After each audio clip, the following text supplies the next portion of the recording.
our mission to provide a supportive environment for every Toastmaster to meet their needs. His promises. So, without much further ado, to introduce the presiding officer for today's meeting, when I see him, I see some similarities between him and our father of our nation, Mahatma Gandhi. When Gandhiji had said, "Ask not what the country can do for you, but what you can do for the country," our presiding officer would say, "Ask not what the club can do for you, but what you can do for the club." So jokes apart, a dedicated Toastmaster, an area governor of Area I-5, and he owns an own financial management company and has got the best financial advisor by CNBC. Let's put our hands together to welcome Toastmaster Ramalingam. Thank you, Medley, for a nice introduction. Let me declare our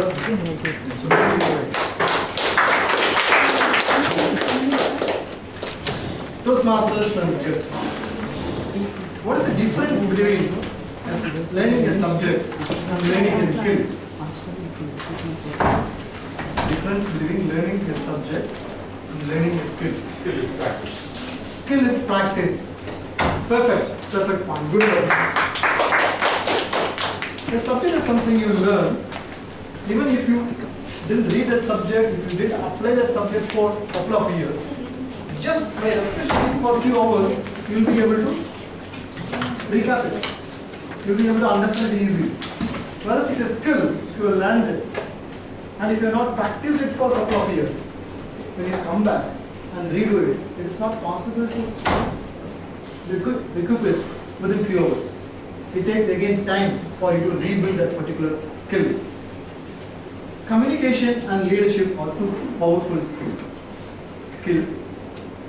These skills need practice. Toastmasters is a perfect platform to practice this communication skill as well as leadership skill. You practice regularly. Coming here, week after week, you practice either communication skill, leadership skill, or both. You can do it in this platform. It's a perfect platform to practice and sharpen your leadership skills as well as communication skills. They said that learning a skill is something like driving the upstream. If you don't advance, you drop back. Similarly, if you don't practice your skills, what happens? You drop back. So practice your communication skills and leadership skills regularly by doing your regular projects or whatever roles you are taking it. Do the best of your ability so that you will be able to build these two skills. Toastmasters International is a platform created by one Mr. Medley 91 years back. In his mind, he had an idea. His thought process was, people were not able to give a regular toast in a wedding ceremony. So people lack public speaking skills. So why don't we start a forum for developing communication skills? That is how this entire Toastmaster forum has started 91 years back. And world over, this has been recognized as the best platform to practice, learn, sharpen our communication skills and leadership skills. Now, before going into the meeting, I see some new faces. I will get introduction from them. Could you please introduce yourself, Manoj?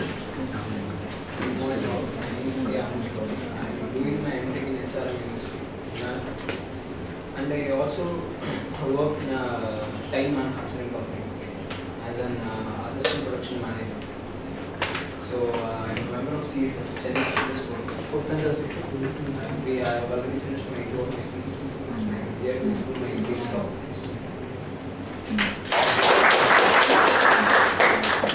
Please introduce yourself, sir. I think today is a manufacturing day because I have also the same background.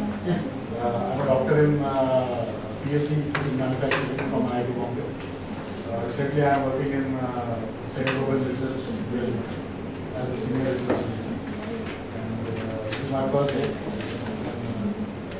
I would like to learn some skills here. That's why I'm here. So, over to you, sir. You're already a member now?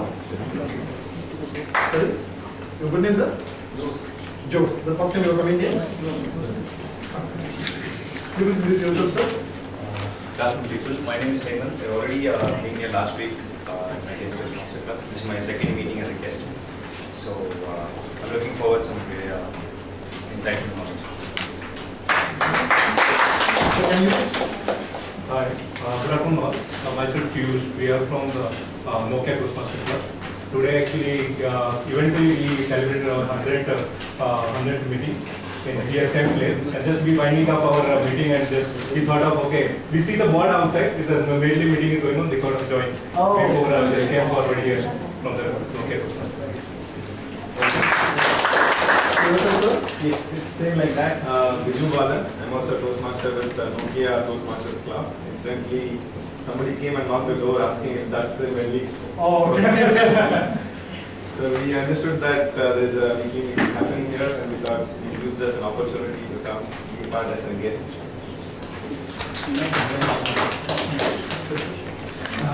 Hello, my name is Praveen Bhutani, and I also belong to Nokia Toastmasters Club.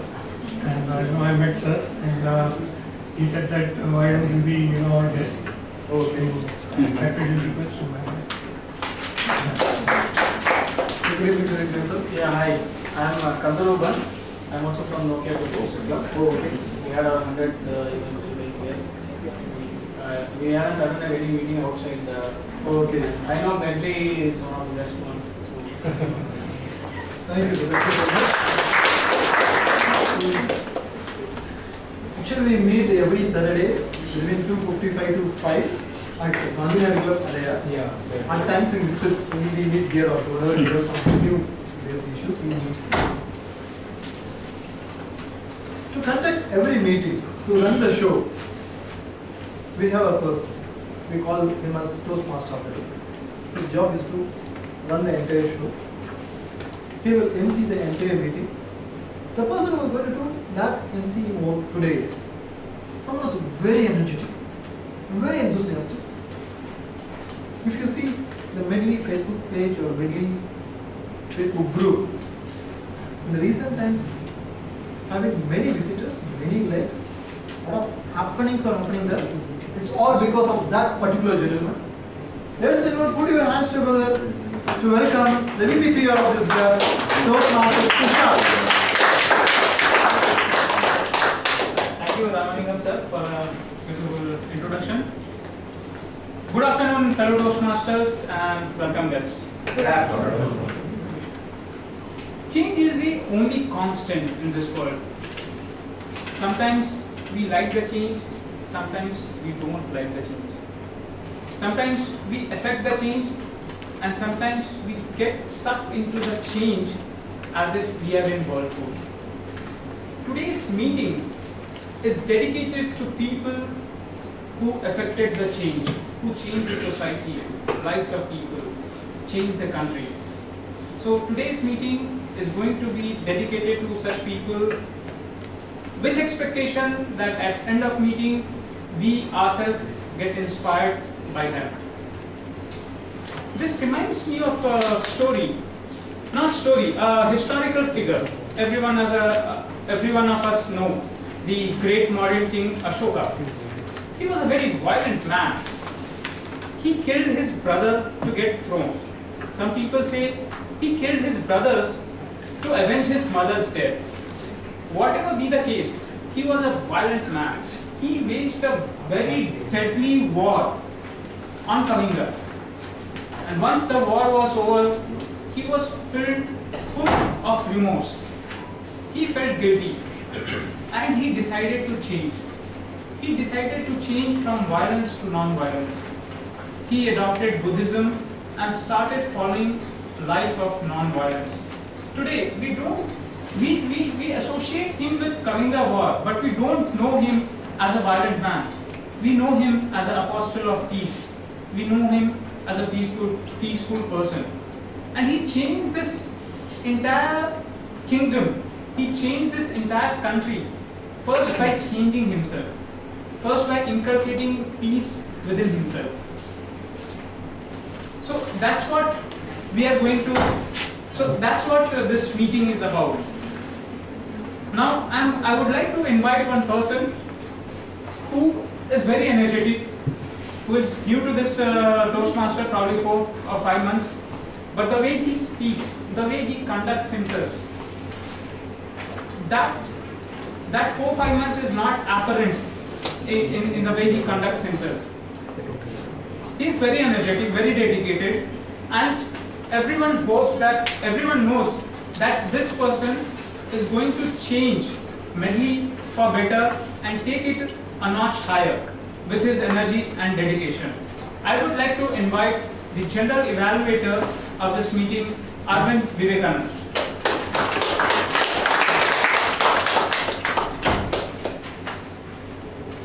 Thank you, G. Muni, for that wonderful introduction. So, general evaluation.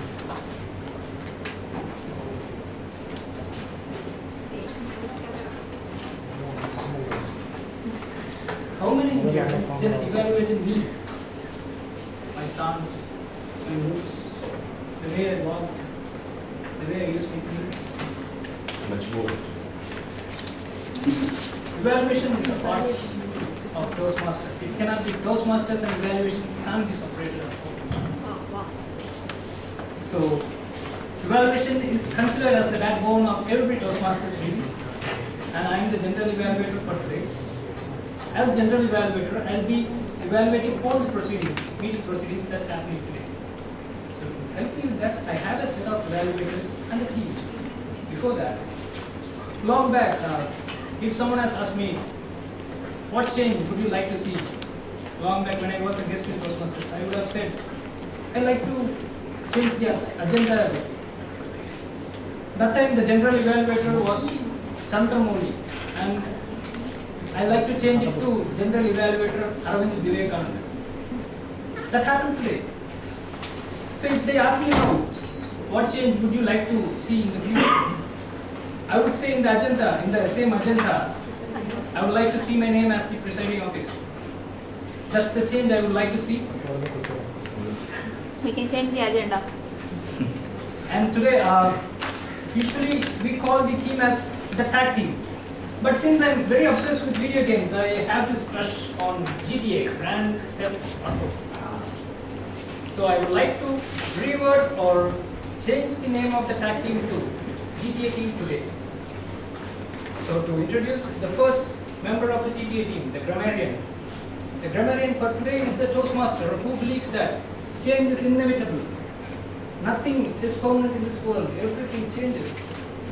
He believes that one day he'll be on the stage, be persuading all the people in here with his powerful words. Let's put our hands together to welcome Toastmaster Lalit, to give a brief about the grammarian role today. Good afternoon, Toastmasters, fellow Toastmasters and guests. I am performing the grammarian role today. My role is to listen proper use of English as well as improper use of English. I am also listening the interesting phrases used in speeches and number of times word of the day has been used. And today's word of the day is revamp.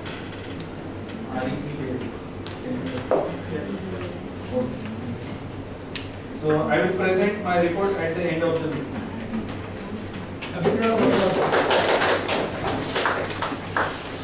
Usually I'm afraid to be a grammarian for any meetings, you know why? Because everyone had this bad English teacher in their schools. So that is why I was afraid of him. That's why I didn't say his name. The next role player is Timer. The timer for today is a very young, fresh Toastmaster who believes that courage and optimism is what makes human very strong. He believes that one day we'll have no fear to get here. So let's put our hands together for timer for today, Toastmaster Ramesh.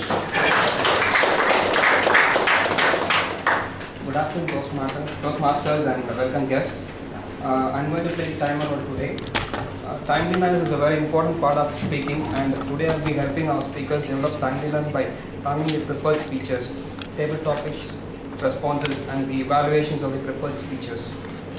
The times for each type of speech is listed on the agenda. Look at it for the exact times. When I hold up the green card, it indicates that the speaker has reached the minimum time. At the midpoint, I'll hold up the yellow card. It demonstrates at the end of the time window. I'll hold up the red card. It demonstrates at the point the speaker will have 30 seconds to finish his speech. I'll keep the red flag up until the speaker stops speaking. I'll report the times for each speaker when asked. So over to Toastmaster. Thank you.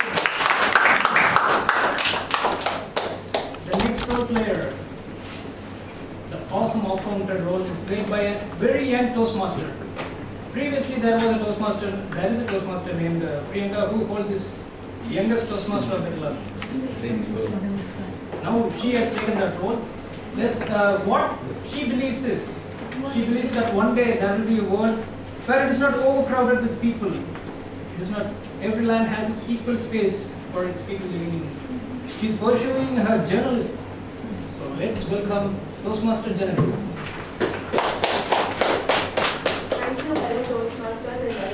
My duty as an R counter is to listen carefully for any verbal distractions such as no, and, so, but, and other filler words or sounds. I will also keep track of repeated words such as I or the. And lastly, I will keep track of any sounds that may cause distraction and long pauses. I will keep track of the number of these speaking errors in writing for each person, and at the end of the meeting, I will present my report. Over to you, Mr. Thank you. So not only these role players are there, I have set up evaluators whom I'll be introducing at a later point of the meeting. But each and everyone here, my dear audience, you are also an evaluator. You will be given a ballot sheet wherein you can provide evaluation, provide positive responses, provide negative feedbacks. It's okay. To the speakers or the role players who are mentioned in the ballot sheet. So please make use of that ballot sheet and provide your effective evaluations. So with that, I hand over to the team only for Thanks, Arvind. A Toastmaster meeting is divided into 3 sections or session. First is prepared speech. Second is table topic session. Third is evaluation session. So we will get started with our first session, which is prepared speech session. Now in prepared speech, Education session? Yeah, I'm sorry. In prepared speech, the first will be the education session, which is being taken, which will be taken by a very senior Toastmaster who was instrumental in a very big change.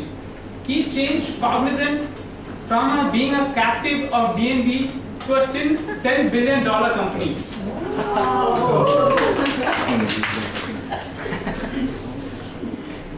And when I asked about his thought on theme of the day, he said, half of the Indian population will sleep empty stomach.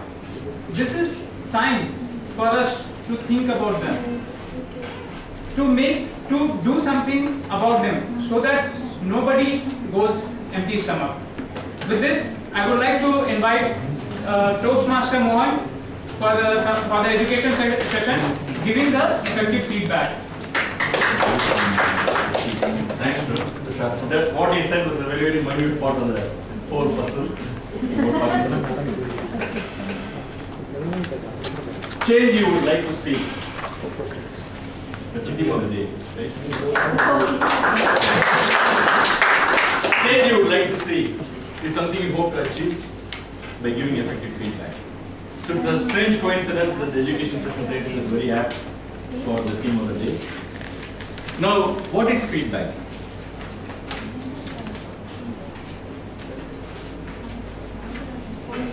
Giving evaluation, measurement.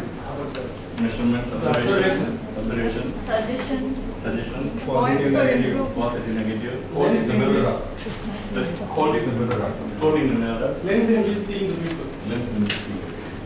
So it's an inevitable business process, but most of us will feel the giving feedback is a challenge. So we'll come to that. So there is giving feedback and receiving feedback. So we'll just focus on only giving feedback because our VP has given me only 12.5 minutes. So receiving feedback will be a second session. And second thing is we'll just focus on specific one-on-one what you would give to your direct report. Just to keep the session focused.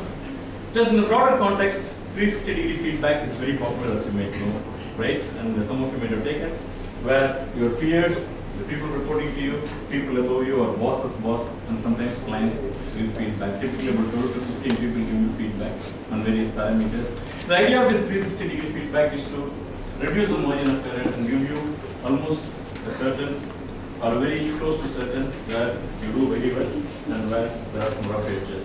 And once you go through this almost certain, because so many different people connected with your giving feedback, you're going to get a almost true picture. And what is an area of improvement will definitely be an area of improvement because a lot of people feel so, right? It may be a surprise when you do that. So 360-degree feedback is the classic leadership assessment framework. Just to set the context, but we are going to talk about only the direct report feedback, what you would give. Now, second question, why is giving feedback a big challenge? When you call your direct report and give feedback. You don't know how that person will take it. Okay. And even if it's a positive one, you don't know if it's going to really, how he will take it. We don't know how the person will take it. No, because feedback should be innovative also. It should be innovative also. Like feedback means you are not giving the bad mistake. You should be something new. It has to be direct. And you are hesitating, how direct you can be. Feedback is always involved the emotions. Correct. So it's very challenging. Absolutely. Any other thoughts? Why do we feel calling someone, you know you have to give feedback, you know there's a challenge, you know there's a rough edge, the person has to improve, but we hesitate or many times honestly we find it difficult. Might be redundant. Might be redundant. Many people don't see their defects. Many people don't see their defects. There might be a valid reason. Why they feel so? Yes? People take feedback and receive it. Absolutely. Depends upon the person who gives the feedback as well. Very true. We're going to talk about that in the next 20 minutes. All of this in fact. So there are two things about why feedback could be a challenge and many things. But let me summarize two simple things. The study conducted a few years back found out something very interesting. In the same group, in a peer group, a large set of participants, 95% of the group assessed themselves to be in the top 50% of the group. So it can vary a little bit here or there, but we all tend to overestimate ourselves. So when you want to give a feedback, you're more often meeting somebody who he or she they are overestimating. So they are in a different plane of receiving the feedback. So as a leader, it's your job to get this fixed, right? You can't fix it just by saying, no, you're not thinking right, but there are ways of doing it. So most of us tend to overestimate our skills, our contribution to the group.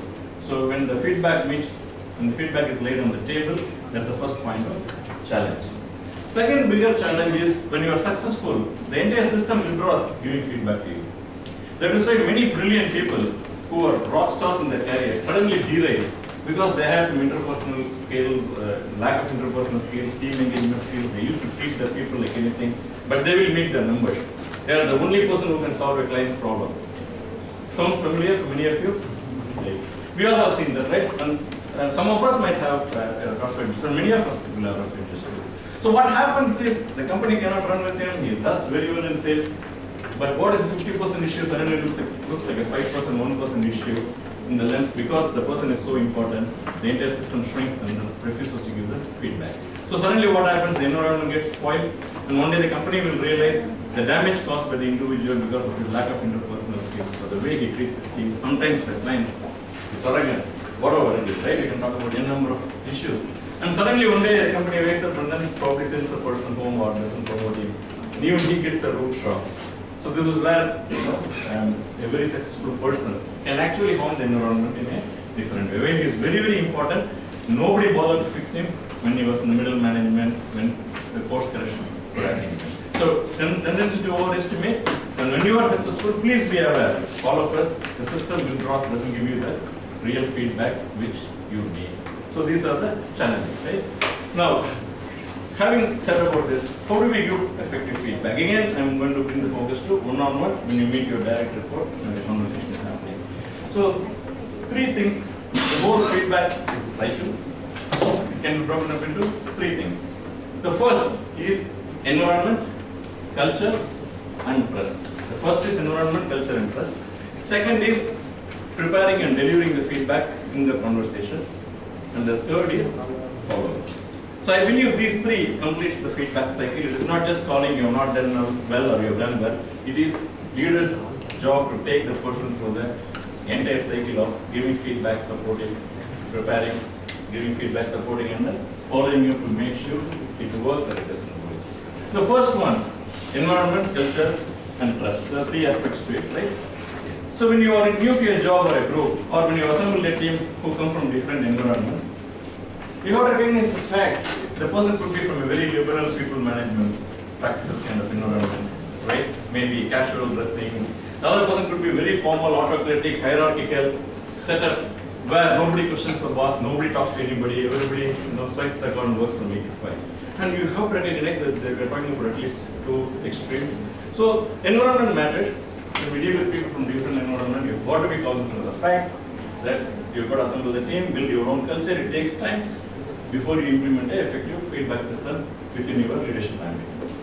Second is culture. It's a fact that Eastern and Western culture deals with feedback differently. Yes? Yes. Yes. What is the difference? It's a cultural difference. What are the differences? On a very specific issue. Actually, Western region, straight feedback will be there. Right. In the Asian region, they will not give the direct feedback, they will indirectly give. Fantastic. They tend to be fantastic. See, again, I want to caution, there's nothing like who is right or wrong. Culturally, it's years, right? We all have grown like that in these cultures. We tend to be soft. Western one tends to be blunt and direct, and all of us have experience. So it brings, though India has been in a global environment for several years, still we all know that it's not going to go away, and we don't have to change. But you have to recognize the fact when you work with kind of Eastern and Western culture, make sure when you deal with the Westerner, it is different. I have heard clients coming and telling, hey, about a team member or some even senior folks, hey, he's not telling things directly, so I don't know whether he can do it in a month or he cannot do it in a month. It is so simple. If they say you cannot do it in a month, they are okay with that. They are going to talk about it, either get your approval or negotiate for 2 weeks, whatever. So cultures treat feedback system differently, whether we like it or not. So when you have a mixture of people or when you're dealing in a different culture, you've got to recognize and be aware. As a leader, it's your job to be aware that when you're dealing with an Indian or whatever, it's going to be a little different or a lot different, and then recognize them. And third most important thing is individual trust. And I feel the individual trust, once built properly, even overrides the aspects of environment and culture. Years back, there was a portfolio which got added to me, and I got one of the brilliant guys, fast trackers in the company. So I was very happy. I took my eyes off about the portfolio, new portfolio. A month later, our UK office called me and then said there's a legal note asking for financial liability for another deliverables in the new portfolio. So I called this new person who was reporting to me, right? So I told him I didn't expect it from you. Within 2 days, get this act together. And I feel you're totally messed up. I was very blunt. I didn't have time nor patience. And one of us had to travel to UK the following week to do the damage control. After the meeting, after I gave the feedback, this guy went back to his office and sent me a mail saying he's leaving. In the mail, he clearly said, I lost the trust of my new boss. There's no point in continuing, so please not find a replacement. So I had to work on him for three weeks. He's still with the company, he's managing one of the largest portfolios. In fact, a few months later, we used to sit and joke on the way he reacted. The point here is, our relationship was only 1 month old. There was not enough trust built between me and him. So the fact I gave a very blunt, direct, harsh, maybe harsh feedback, to be soft on me. So the point is, it could have been well received a few months later, but the 1 month was too short, and maybe I should have moderated. So building trust is very important. It's very easy to go to your team and say, I'm transparent, you can tell me, you can come and hit me, I won't hit you back. But people have to see you perform. People have to see you manage adverse conditions, crisis situations. People have to see you appreciate people. People have to see you reprimand people. People have to see you walk the talk, and more importantly, they will have to see you how much credit you take, how much you share with the team, how much of blame you take. So all these are much more intuitive than we can ever think. It cannot be written as a process sheet. I believe it takes about 6 months for the people, and you have to show a consistent behavior, and you win the trust of the people. And once you win the trust of the people, you can easily give feedback, and even if they don't agree with your feedback, they will come and tell you, your understanding of the situation is wrong, this is the real data. To that extent, you can build a team culture, provided you are patient, you give time, and then build that trust. So environment, culture, and trust are the foundation platform before you can really implement a good feedback system. Okay. Second thing is preparing and giving specific feedback. Second thing is preparing and giving specific feedback. Have your data points ready. And many times I have seen leaders make this mistake. The data point is not to prove, I was there at 10:55 a.m., you were not there in the client's office. That is not the point. The data point is for you to understand and validate what you are taking, fucking makes sense. If you are not understanding correctly, go and do some research, get the data points correct. Don't have this blaming attitude again. So basically you collect your data points, and then when you really deliver the feedback, let go of the past.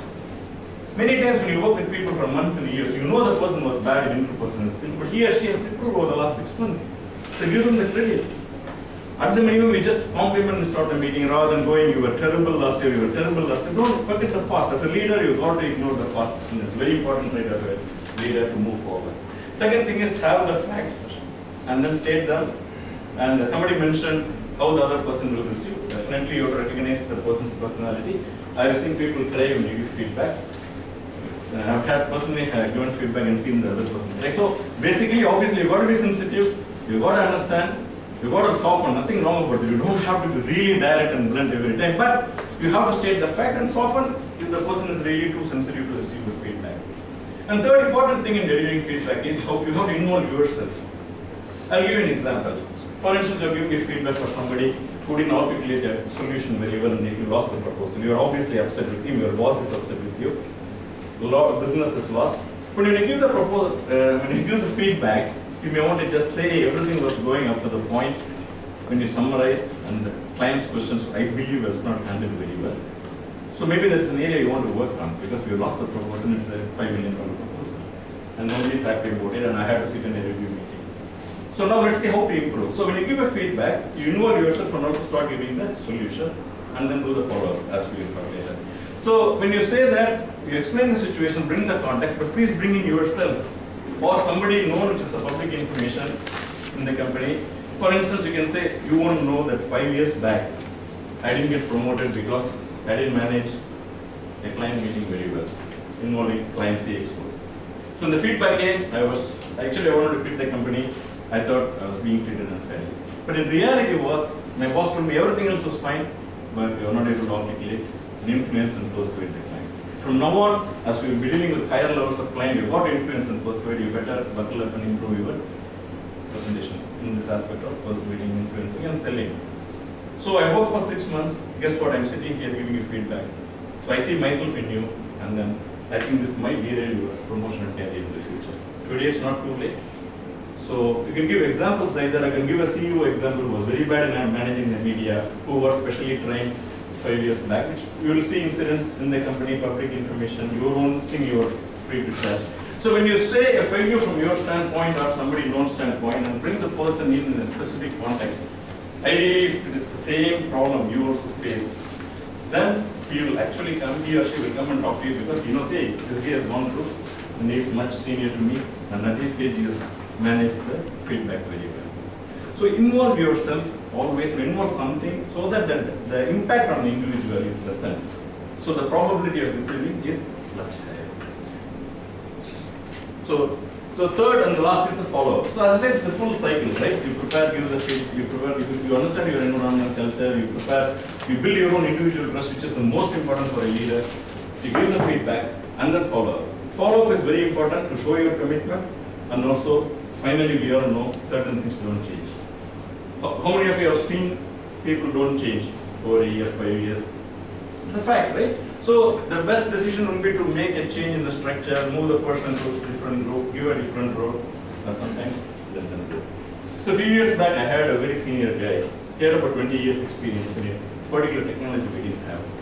But the group was run by a person who had 11 years experience, right? He was a star performer, and so we had the interview, and then we hired this person. Before the actual offer was made, I had a one-on-one with the senior guy and told him, this is a structure. I know in India it's a lot difficult to report a junior person. But he said, absolutely fine. You explained to me and I understand. 3 months, nothing happened. And for another 3 months, so after 3 months I spoke to him. I had this problem. I thought he was going through a challenge adjusting to the reporting. But he said, no, it's just new. I'm trying to understand the client's platform and all this stuff. 6 months later, another 3 months later, I had a chat with him because the whole thing was crumbling. Finally, I asked him a point-blank question, is it the reporting which is bothering you? You're just not able to perform. Nothing has come out of it in 6 months. He said, I'm sorry, I badly needed a job. I thought I'd let this. I never reported to any chat, so really it's looking up when I'm really sorry. Give me another week. I told him, it's not about another week. You're putting the client, deliverable, everything. It's in a serious trouble. Now let me help you. Okay? At this point, we don't have any other role in the particular location. I can move you to another location. He said, no, I want to be in the location. Then I told him there's no other chance for let you go. But I'll help you. You stay for whatever time needed to get a job. He wanted 1 month. Finally, it took 3 months for him to get a job in the same city. We paid him, we took care of him. It was a very smooth parting. But the point what I'm trying to say is follow-up is not to really be negative or fire somebody. Follow-up is to see if the improvements have happened, if not, what's correct, right? Or if your training or whatever you put together doesn't work, you can collaboratively make things happen, or you can move him or her to a different environment, hoping that will work, right? And last case, of course, if it doesn't fit, it will spoil the environment, you have to then the person. So in any way you look at it, follow-up is an inevitable part of completing that feedback cycle. Any questions?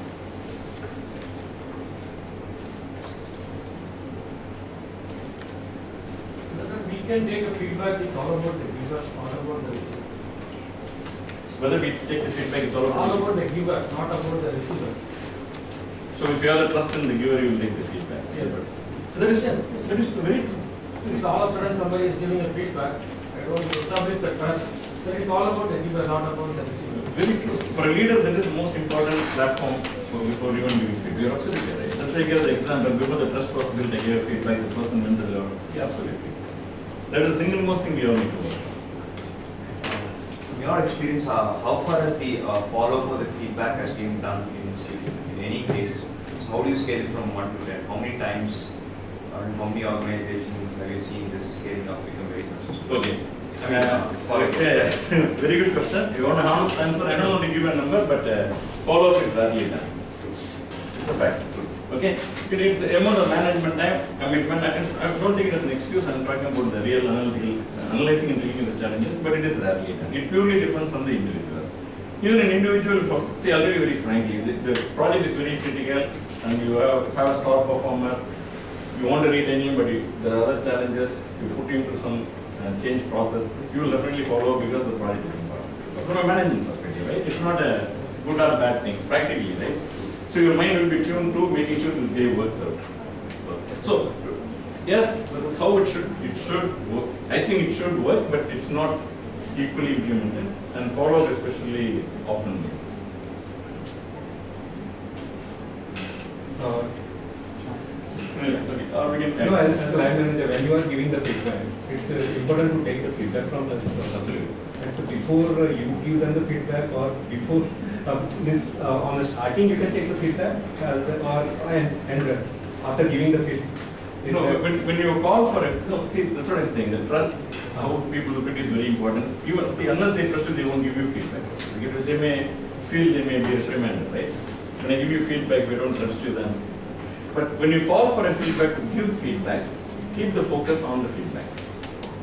Okay, that is not necessarily the occasion you need to take feedback, because it will only confuse the occasion. So let's say you are my boss, you come and tell me you have to improve. Then if you ask for feedback, I will tell you to improve 5 things. So the whole idea of giving feedback is lost there.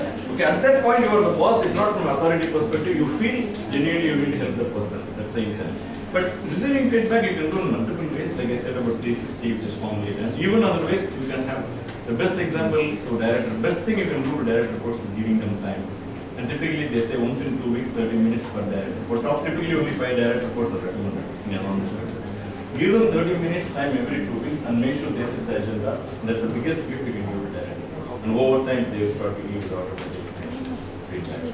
Maybe 3 months, maybe 6 months, you want to let it happen. You give them time, make sure that you have the discussion not without any distraction for 30 minutes. Automatically. So keep them as a separate ongoing. Unless you want to do a 360 at a particular day, that is also fine. But otherwise, in a working scenario, keep it continuous. Okay, I can help you. I can take any questions offline, and PT is going to beat me up quickly. Environment, culture, and trust. Preparing and giving feedback and follow up. I think if you do all those things, we should be able to give much more effective feedback. Thank you. The informative speech about effective feedback. Just one thing, Preeti, after every speaker, just push that record button and start recording again. Okay. Okay. So now we are starting the prepared speech session. So first speech. For first speech, before I call upon the speaker.